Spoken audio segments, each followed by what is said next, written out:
Welcome everyone to the Thursday, May 11, 2023 board meeting of the Environmental Facilities Corporation. It is 12:20. Madam Secretary, could you call the roll, please? Certainly. Chair Stefanko. Here. Director Westerman. Here. Director Leary. Here. Director Corcoran. Here. Director DeMarquis. Here. Director Krasansky. Here. And Director Zarofsky. I'm here. We have a quorum of the board. Outstanding. All right. So first item of business is approval of the draft minutes from April 5th. We do have a couple that were not available at the last meeting, Director Westerman and Zarofsky. Can I have a motion and a second, please? I'll make a motion. Thank you, John. Second. Thank you, Francis. Any discussion? Excellent. All those in favor? Aye. Aye. Okay, so that's unanimous with 2 abstentions. Okay. Now, report of the chair. As we've discussed in previous meetings, maybe 3 or 4 meetings ago, the board was interested in hearing from the Department of Environmental Conservation about climate activities and work on the CLCPA, and I'm thankful that our two leaders of the climate office from DEC are joining us for a quick presentation and Q&A, and I'm proud that they've been able to join us, and I hope that you find it helpful. Thank you. Maureen and Mark, are you available? Hi, just Maureen. Just Maureen. Great. Thanks, Maureen. Thanks so much for having me here today. I don't have any formal presentation materials, but just a discussion. I think, as you all know, the Climate Action Council completed its work last year, issuing the final scoping plan that lays out all the strategies for achieving the emissions reductions requirements under the Climate Leadership and Community Protection Act. So that was really momentous work. And now here we are in 2023, starting the implementation phase of a lot of those recommendations. Understanding a lot of things were underway that were directionally correct and right and supported, but now we're really ramping up our efforts. With specific regards to the work of the Environmental Facilities Corporation, there are some recommendations that around the treatment of wastewater, and in particular, emissions of methane from wastewater treatment plants, and that there's opportunity space in the state to work together to manage those emissions, either through beneficial use of the biogas that's captured or some other sort of destruction or maintenance, of facilities. So I know there has been floated on occasions the discussions of bringing work groups together to bring different agencies to the table to think about how we might effectuate such recommendations. I think that's a really sound proposal to work with DEC, potentially NYSERDA, maybe the New York City DEP and EFC on what that might mean. Like, what are the right and appropriate strategies and steps to manage methane emissions from wastewater treatment facilities. So I'd love to hear from the board here. Any thoughts there? Any questions on how we've been approaching that topic and how we're moving forward? I know also of interest is the usage of backup power at critical infrastructure such as wastewater treatment and other types of facilities. That is an ongoing issue. It's more of an R&D space on how we decarbonize those backup power resources that we need at that critical infrastructure. There is potential opportunities for use of that captured biogas to self-supply facilities like wastewater treatment plants with their own energy. Again, I think there's a lot of work that needs to be done. There's also some work on backup power, mostly related to data centers that are trying to decarbonize their operations, looking at like large scale fuel cells, hydrogen fuel cells, or microgrid type configurations to provide that power. But again, this is all pretty early stage, and there's certain risks involved with technologies at that stage. So these are areas we want to investigate, so we understand as we're getting to a cleaner grid and we're burning less fossil fuels for power, how we capture emergency generation and backup power in those processes as well. So that's a lot of the very quick kind of overview of some points that I think might be of interest to this organization, this body. I'm happy to take questions and further discuss.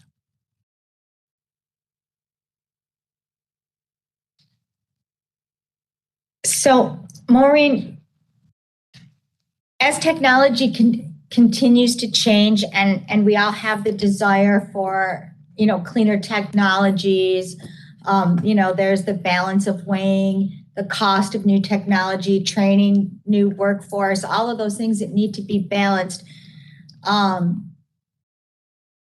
do you see EFC's role in, I'm just, I know you don't have to comment on her role, but in that we are providing the financial means to solutions, do you think that by controlling the money or having the money options, that if things were mandated, like, I don't know, I'm just trying to say, how do we push it along through all of our various state departments to move things forward? Yep. To be implemented. Yeah, understand the question. It's true, like there's areas where there is no choice, right? Because it's what has to be done. And then there's areas where there's flexibility to take different technology solutions where it's reasonable and practical and cost effective. My thinking at this stage is there's an opportunity perhaps when you're dealing with engineering consulting, when you're doing project planning, to request those alternatives. So at least you have awareness of the different options when you choose one over the other, what those trade-offs are. And that helps sort of drive these industries to also think differently too, like get out there and do different engineering, find these other alternatives, make them cost effective. And that should help move us in the right direction. So if I might jump in there, so Maureen, thank you for that. And that's, I think that goes to a point that we've discussed as a board before, and I think is vital here, which is that when we think about the role of EFC and potentially helping advance the CLCPA and the broader climate goals, right? There's the direct applications, which is what you were talking a little bit in terms of, backup energy at wastewater sites and the actual work of wastewater treatment and whatnot. And then there's what I'm calling the indirect role, but I don't mean that to minimize it. I just mean in the sense of, as EFC brings funding to a table, it has the attention of local authorities. It has the ability to ask questions and organize discussions that might raise awareness both at the local level and the folks that they work with in these areas. And so I've been pushing for this, and I think others certainly other members of the board share the view, to encourage the corporation not just to think narrowly in terms of how one might decarbonize the specific things we're funding, but also how might use the fact that these conversations are happening to get towns to start thinking about these issues and put these in the conversation. So to the extent that there's work you guys are doing that might inform those discussions or form that ability, I for one would be very supportive, because I think that's a whole separate but extremely important role that EFC can help here, given that as the, when you're giving people money, you have their attention. And I think that that's an important part of the conversation too. So just thank you for that, for flagging that. Yeah, thank you, Maureen, for presenting this. And for the, working with other agencies, we were on a call led by the Commissioner Segos the other day, as well as Doreen Harris from NYSERDA, to talk with all the stakeholder agencies in the state, Ag and Markets, DOS, to talk about climate issues and things. And it was great. It was kind of a kickoff for us, EFC anyway, but we were happy to engage in that regard. And I think they're going to take place on a regular basis. I'm wondering, maybe a little different would be, I know DEC has flood maps. I guess I'm looking at just given sea level rise, wondering who or, where it resides, which of these facilities, let's say, that we've been investing in, is which ones are most likely to be flooded out, at some point soon. Because I'm wondering if that's Consideration. if it's being looked at that way, or if we are, if somebody's tracking that. I think it is. Caitlin Penner's on from engineering, and there's design standards relating to flood resiliency that they have to meet the specific height threshold. I can't quote it. Generators. And Yeah, let's jump in. It's Caitlin. So in our engineering report outline, we do have requirements that sea level rise and floodplains are considered as part of the standards and design for the project. Primarily, we're looking at critical infrastructure and replacements of critical infrastructure. So when they're replacing something, we want to make sure that they are at least being protective of that equipment that we're financing. Yeah. And Caitlin, Exactly. you mentioned the engineering report outline. We're requiring them to look at alternatives relating to energy usage, efficiency, and things like that right now, right? Yes, and potential green infrastructure associated with, stormwater and CSO and SSO controls as well. I just want to emphasize what you said. So we are baking into feasibility study requirements that energy efficiency, green infrastructure options, new technologies are baked in there for at least evaluation purposes. Yes. For an alternatives analysis, yeah. Yep. And I think like Maureen Good. was getting at, when you look Yeah. at the backup power, it is looked at.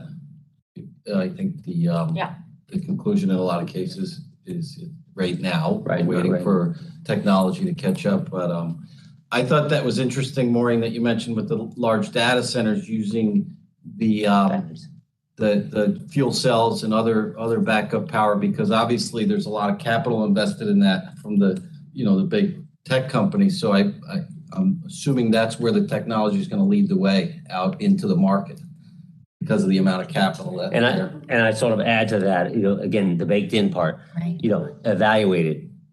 But the question I have, and I don't need an answer, I'm just sort of make a comment, but how they're evaluated, where you have, let's say, Google would evaluate it. They come up with let's say a cost benefit, and they'd say, you know what, it'll cost us a bit more, but we're still going to do it.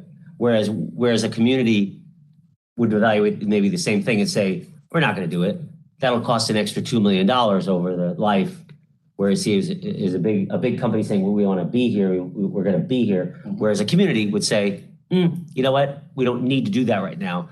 Let's not spend the money. I just think the evaluation is interesting, what the parameters are and who it's up to. So. What's going through my head, and I don't know exactly how this applies, but what's the cost incentive if you do? Right, exactly. And what's the price of carbon?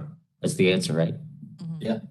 And that's where the Or methane. regulatory side will come in. There you go, at some and point. hopefully foster the Or not. technological side. Right. We're behind on that. Yep, Yeah. sure. Yep. Yeah, but getting it in there and just having people evaluate it, I think is a really important step. It's also important to note that the CLCPA has a section that applies to all of state government around in administrative decision making, which is very broad, permits, licenses, grant contracts. It's very, very broad. That consistency with the achievement of the emissions reductions in the law is considered. And there's language in there. We have a policy on the books at DEC that we're happy to share, so you can take a look at how, what's our internal policy on executing on that provision of the law. But that's important to be covered, that, if you're going to fund something, you have looked at the alternatives that reduce emissions, and it's justified why the decision was made to go with potentially a higher emitting option. And that justification is solid, because that, there could be some vulnerabilities underneath the law if that evaluation is not, evident to the public.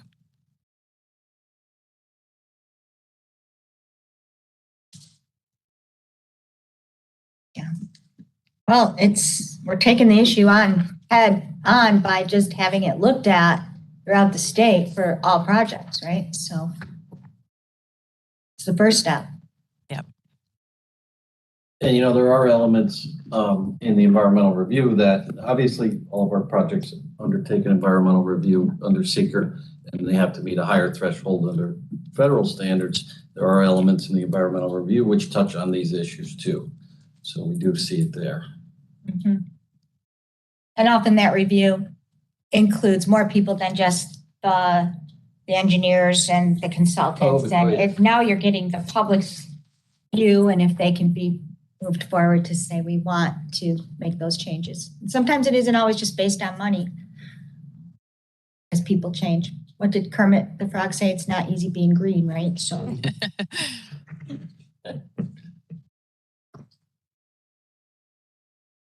Great. awesome. Thank you. Anything else for Maureen? Thank you Thank very you. much, Maureen. Thank you so Appreciate much it for very having much. me. Thank you Thank for you, that. Larry. Thank you, Thanks, Mayor. Jeff. You got it. So I'm lucky as a somewhat limited technical person, the state agency finance budgeting professional. And I have people like Maureen and others to guide my thinking on some of these issues. So anytime the board needs DEC assistance, and I know Christine and Jim have offered the same, please don't hesitate to reach out, and we'll discuss at these meetings in the future. Thank you. All right, so we do have a healthy agenda, packed full of goodness. So the next item is the president's report, and Michael is going to take over for Maureen as she is down in Mount Vernon on a bunch of things that we did have. We also, well, I'll discuss the committee reports next. Go ahead. Yes, Jeff. Thanks, Jeff. Really appreciate the presentation by DEC. I think it's helpful. I think it's the start of a conversation that we should continue to have with the board, with DEC and other agencies, other experts that can help us address these. As Jeff said, Maureen is in Mount Vernon. There's an event with the governor today to mark a little after 1 year because of the late state budget. We couldn't hit the 1 year anniversary of the state's commitment of $150 million to help Mount Vernon redo their water and wastewater infrastructure. It is a comprehensive project we are undertaking with DOH, DEC, as well as the agency formerly known as GOZER, which is always a tongue twister for me at this point. Homes, Resilient Homes and Communities is how they've been relabeled. So that will be a great event. So we'll report back on that. The other things that I had were a reminder for folks who haven't done financial disclosure. It is due Monday, the 15th. Right? The other item I had was as everyone should know, the state budget that passed, there were some elements within that impact EFC. For one, there was lead service line legislation that we worked with the Department of Health on, and another couple of things. I'll turn it over to Henrik to give you kind of a brief overview. So, state appropriations remain very strong. As you're all aware, we're rolling out the Bond Act, and we've got some money there. We've been working very closely, often, and I think in a very intellectually rigorous manner with our partners at DEC, Ag and Markets, Parks and Rec, and all the other stakeholders. So there's been a great deal of progress there. I'll let Christine talk about lead service lines, but first I want to touch upon one piece of legislation that didn't start with us, but we had some say in it, and that's the Suffolk County Wastewater Management District is now authorized pursuant to the county law. In addition to that, the tax law has been amended to allow the diversion of a portion of the sales and use tax down there to pay for a comprehensive plan over 50 years to modernize their sewer systems down in Suffolk County. As you may be aware, it's somewhat balkanized at the moment. And finally, there's an amendment to the local finance law creating a period of probable use of 25 years. A period of probable use is a concept created under our state constitution that is essentially just a statement by the legislature providing a limit with respect to how long debt may be outstanding. And so 25 years to fund these types of capital works or purposes is the limit. And so that's that. And Christine, if you want to chat about lead service lines. Sure. As you guys have all heard through the federal bill, the bipartisan infrastructure law, New York State is slated to receive $115 million this year and approximately $113 million for each of the next 4 years for lead service line replacement, with the requirement that both the public side and the private side must be replaced. And we think that is wonderful. We had some concerns about how we could do that legally. So the RGU of the state finance law was updated to allow the state to borrow monies which could then be used on private property. Prior to that, we had some restrictions on whether we could actually apply this. So we've been pushing this for a while, and we're very excited to have that in there. Communities are ready to spend this money yesterday. Any questions on the legality of it? Henrik said he'd take that part of it. Well, that was one of the recommendations from EPA, really one of the mandates when the bipartisan infrastructure law came out. They actually said specifically, if you need legal or regulatory changes to do this, you have to do that. Yeah, right. And we, took a look along with DOH, and obviously this was required.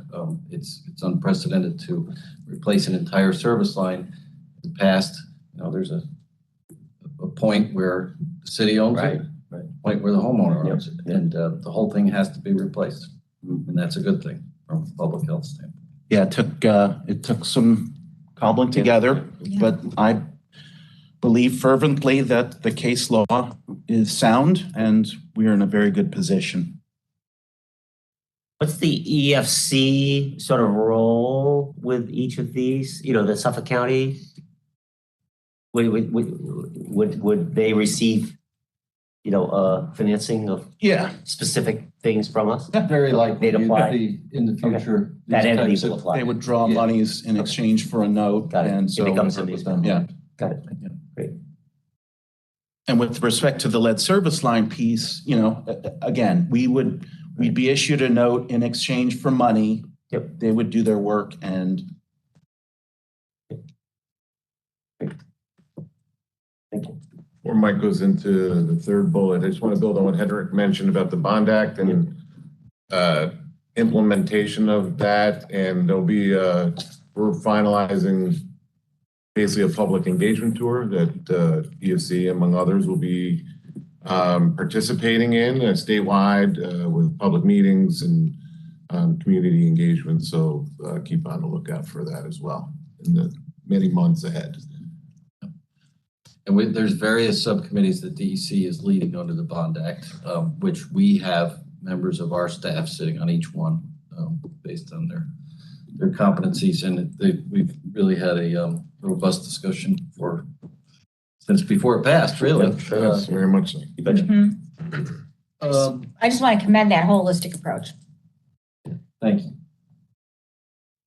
The only other thing I had was in our finance committee, we were presenting our 2023 B transaction for approval today.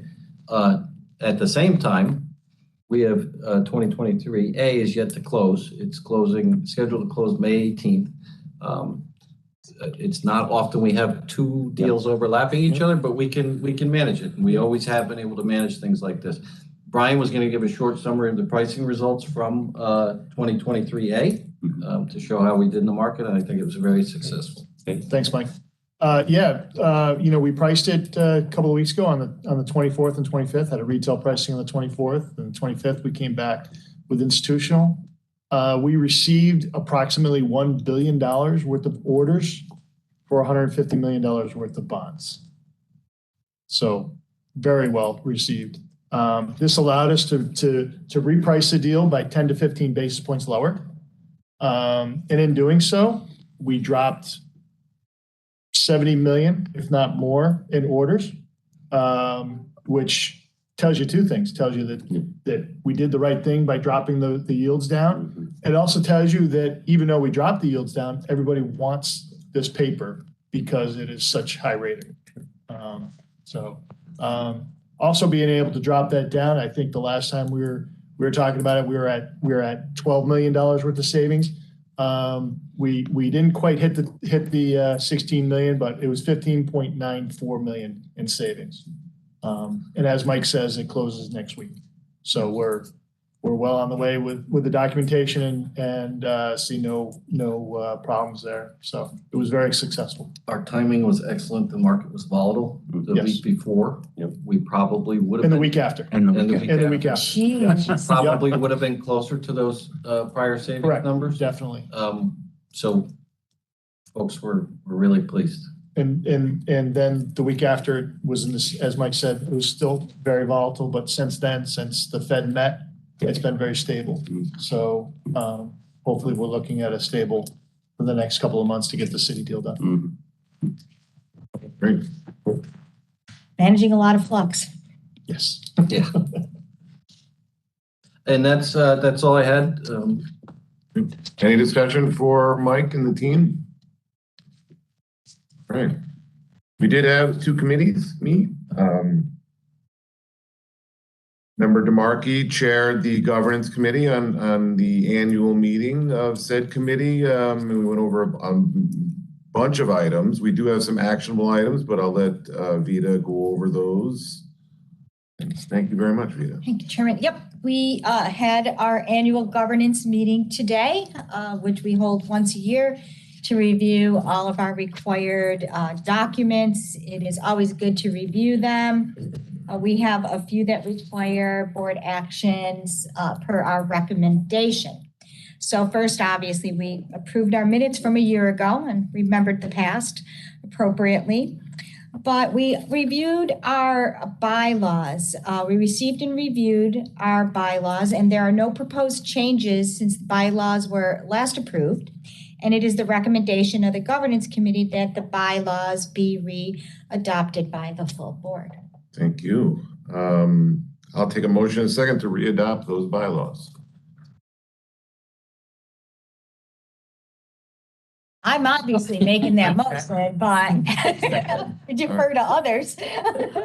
I would second. Perfect. Thank you, Francis and Christine. Any discussion? Okay, excellent. All those in favor of said readoption? Aye. Aye. Unanimous. Thank you. And we continued our review with the governance committee charter and reviewed all of our duties and read some parts of that. And there are no proposed changes since it was last approved. So it is the recommendation of the governance committee that the governance committee charter be re-adopted by the full board. Great. Thank you. I'll take a motion in a second for that readoption. Make a motion. Thank you. I'll second. We'll give that one to Charlie. Snuck in there. Any discussion? Okay, all in favor? Aye. Aye. Okay, unanimous again. Thank you. And then we proceeded to review a number of documents, although we didn't directly discuss each and every one of them, but we did focus on ones that have changes or are being eliminated for reasons. So we looked at our procurement of goods and services policy, and there are no proposed amendments to the corporation's procurement guidelines. And it is recommendation of the governance committee that the guidelines be reapproved by the full board upon presentation of ID number 1. Perfect. Thank you, Vita. So I will take a motion in a second for approval of those documents developed pursuant to the committee's authority and responsibilities. So moved. Motion. Thank you, James, and I think Adam. And just for the record, Mr. Chair, I just wanted to list them out. That will include the fundamental policies and procedures with updates to the outside activities policy. I was going to just pull that together now for us. Yeah. So we have a few more that we can put under the same approval umbrella, if you don't mind. Please. Sure. So we also reviewed our fundamental policies and procedures that did have some changes in them. And it is the removal of both the equal opportunity the Equal Employment Opportunity Policy and Sexual Harassment in the Workplace Policy is recommended by the Governance Committee as they are superseded by the State Uniform EEO handbooks. So the handbook and policy, so what was covered is now covered somewhere else. We also looked at some general updates to the outside activities policy and whistleblower protection policy. Just some minor changes to bring things up to date. But otherwise, the other fundamental policies of the corporation did remain unchanged, although we did talk about them. Our qualifications of appointed board members, we discussed that as well. We met in executive session to talk about the board performance results, and we discussed the performance evaluation and the defense and indemnification statute covering state officers and employees with no additional changes. So it is the recommendation of the Governance Committee that the full board approve the documents as developed and recommended pursuant to the committee's authority and responsibilities. Great, thank you very much, Rita. Madam Secretary, I can count the previous motion and second for all Yes. these. Perfect. Any discussion? Okay, all those in favor? Aye. Aye. Okay, item number 3 is approved unanimously. Okay, I think we are almost there with our last You're getting there. recommendations. We reviewed our mission statement and performance measurements, and as always, we joined in reading our mission statement and discussing it. And so it is the recommendation of the Governance Committee that the full board approve the mission statement and performance goals. Absolutely. I'll take a motion and second on that as well. I'll make that motion. Thank you, James. I'll second. Thank you, Francis. Discussion? All those in favor? Aye. Aye. Unanimous. And then lastly, but we don't need an action on it, we did review the performance measurement report, which is always one of my favorite reports, and appreciate going through that. So urge everyone to have a read on it. And that concludes the report of our Governance Committee meeting. Thank you very much, Vita. Yes, the discussion of the performance measurements was, I thought, very productive. Okay. We also had a meeting of the Finance Committee, which was chaired by Member Corcoran. Francis, will you present, please? Certainly, Mr. Chairman. The Finance Committee met this afternoon. We had one major item of business, and that was the presentation and discussion around the issuance of New York State Environmental Facilities Corporation Clean Water and Drinking Water Revolving Fund Revenue Bond Series 2023B for the New York City Water Finance Authority, Municipal Finance Authority. The presentation was given by Brian McClintock, and we, as a board, voted in favor of recommending it to the full board and that it be accepted and approved at this meeting today as ID number 2 that we are looking at this moment. Thank you, Francis. I think if there's discussion, we can wait till the resolution, but so that concludes our committee discussion.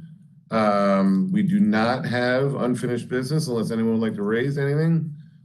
So otherwise we will move to the resolutions. Madam Secretary, why don't we start with number 1? A resolution of the New York State Environmental Facilities Corporation with respect to the annual review and approval of the procurement contract guidelines of the corporation. Thank you. Could I have a motion and a second, please? I will make that motion on ID 1. Thank you, Vita. I'll second it. Thank you, Christine. Maureen McGrath will be presenting. Thank you. Before you again this year are our EFC's procurement contract guidelines.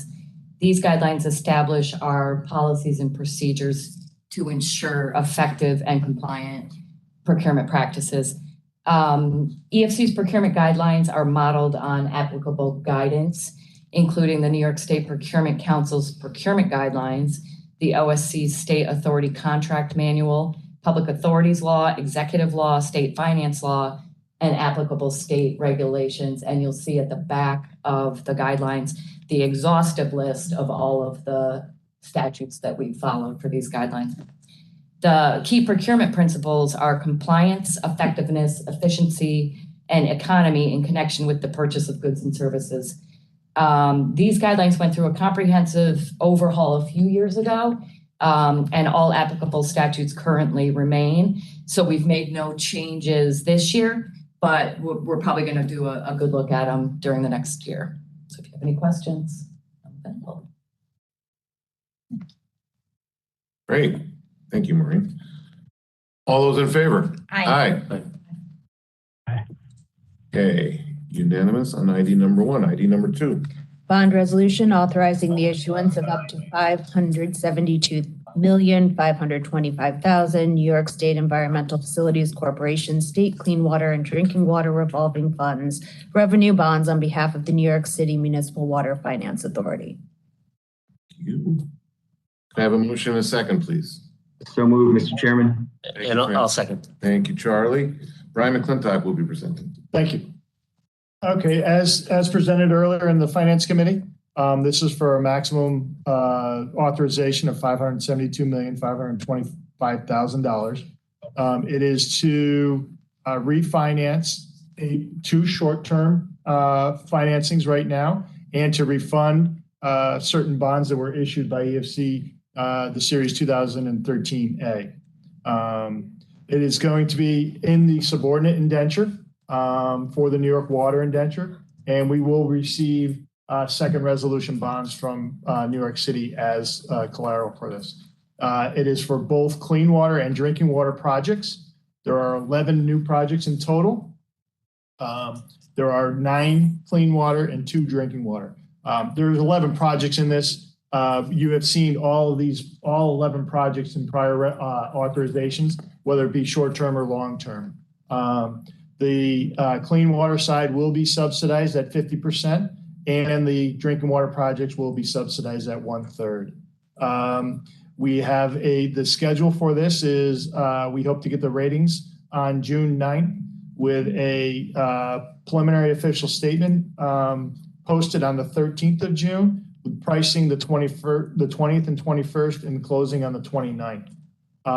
For the projects, like I said, there are 9 clean water projects, a Wards Island water pollution control plant project that includes final settling tank reconstruction, a Bowery Bay water pollution control project that includes power distribution system upgrades, the Tallman Island water pollution control project that includes phase 1 of the BNR upgrades, the Rockaway wastewater treatment plant project that includes phase 1 of BNR upgrades also, an Inner Harbor combined sewer overflow project that includes reconstruction of the Gowanus pump station and Flushing's tunnel.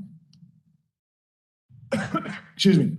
The Coney Island pollution control plant project that includes the replacement of the main sewage pumps, a Coney Island North River water pollution control plant project that includes total chlorine reduction, a North River water pollution control plant project that includes cogen and electrification work, and a Bowery Bay, Wards Island, Tolman Island, and Jamaica Bay water pollution control plant project that includes phase 2 of BNR carbon addition.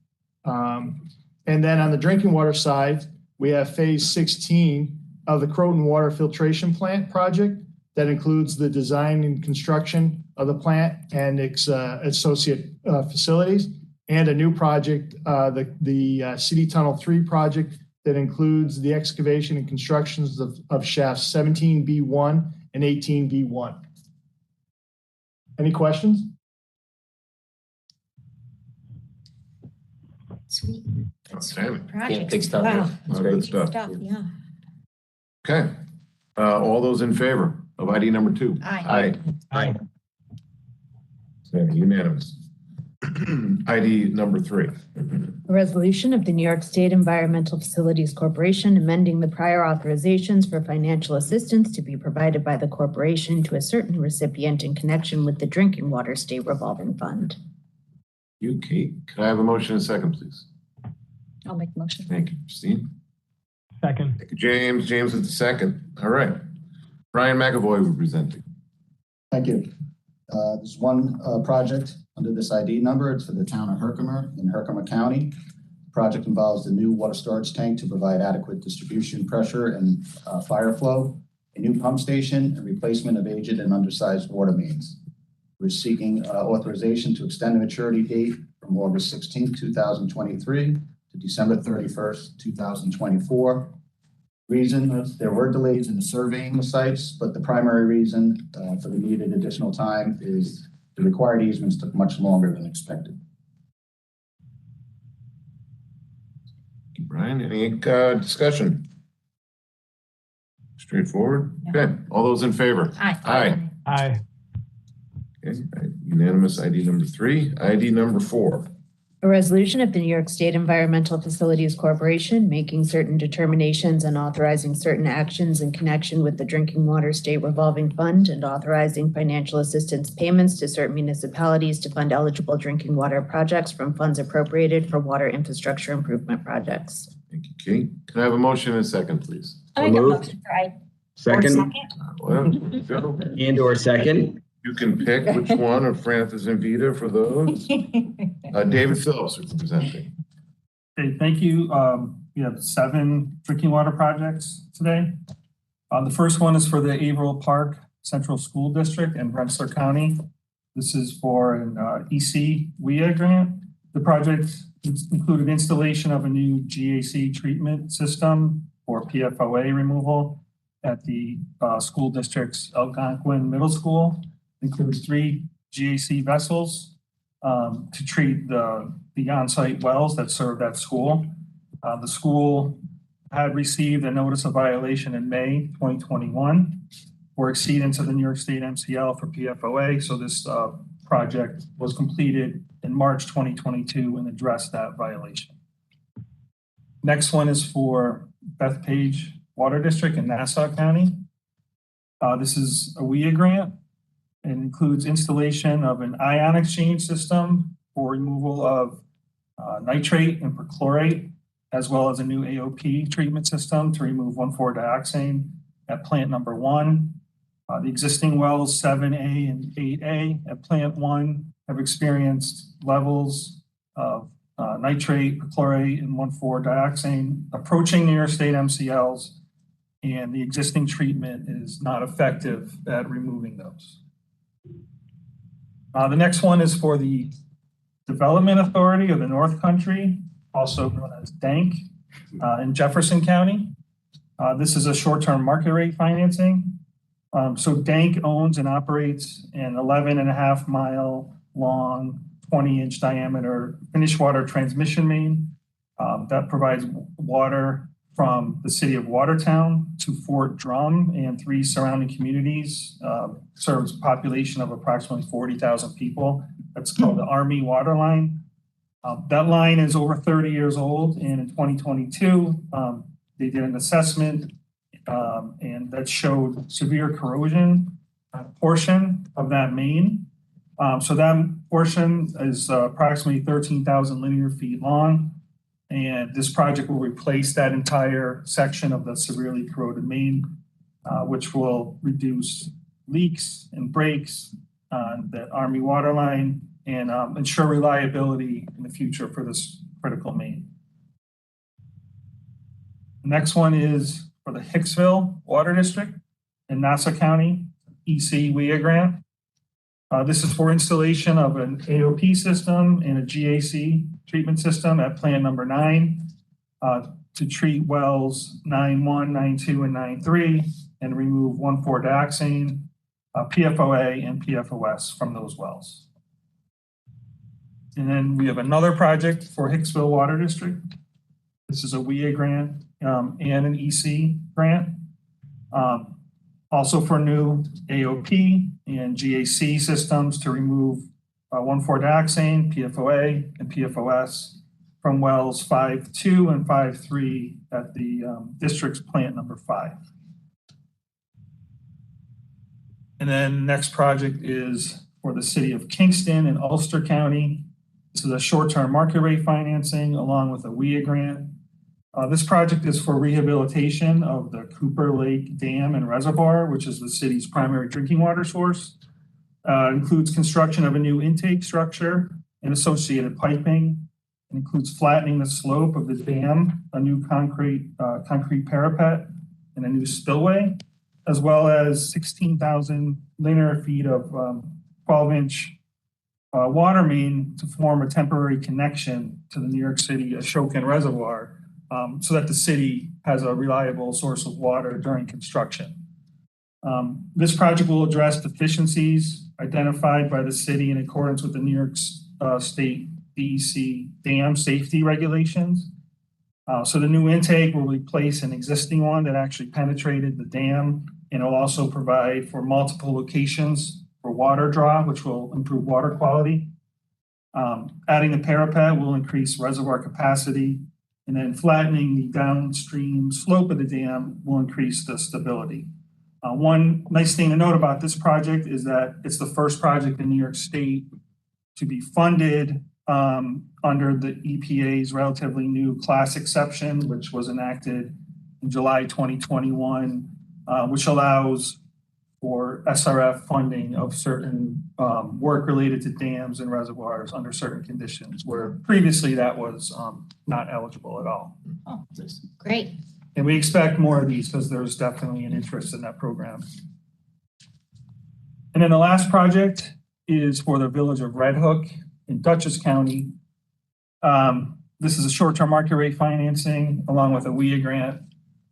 Includes decommissioning and abandonment of the existing well number 4, which has detections of PFOA and PFOS. So they're going to take that well out of service, and they have plenty of source capacity, so they don't really need that well.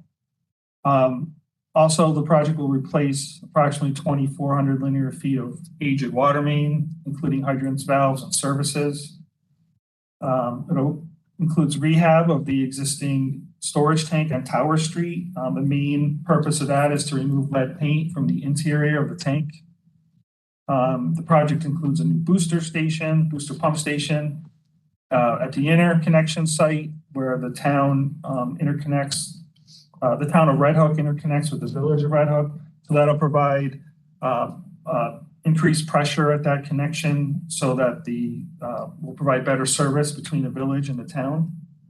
And then the project also includes new controls at the existing treatment plant where those controls have failed, and the wells and the booster pumps currently can't function automatically, which results in operational issues, including occasionally pressure drops.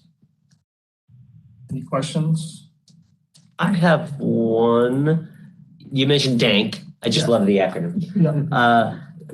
It's just curious, currently metered systems. I'm assuming it says wholesaler. I'm assuming the wholesales to the Army. That's what we're talking about. I see, area population is 40,000. There are 3 towns. Yeah. Oh, so it's just a wholesaler. It's a finished water transmission from the city of Watertown to Fort Drum, but it also serves 3 towns in the Fort Drum area. And that line population. Yep. So that single line that's like 3 miles long, that's all of the water flows through that line? Yes. Okay. And the reason why there's not even 1 meter on that line is? Well, I'm sure there's a master meter on that line. There's no service connection, so there's no service meters. Got it. Okay. Okay. Just. Because they're purchasing water from the city of Watertown. So they're metering how much they're purchasing from the city. Where's that meter? That would be at the upstream side of the DANK line where they connect to the city. Okay, great. Thank you. I have a question. On the Rensselaer County, on the school district, what struck me was a PFAS project at $90,000 and not $9 million. It's just a middle school, so it's limited usage. What's going on all over Rensselaer with the source? I don't remember. Has Rensselaer come to us for other PFAS projects? We've had Petersburg, we've had Berlin. There's other projects in the works, potentially forming water districts.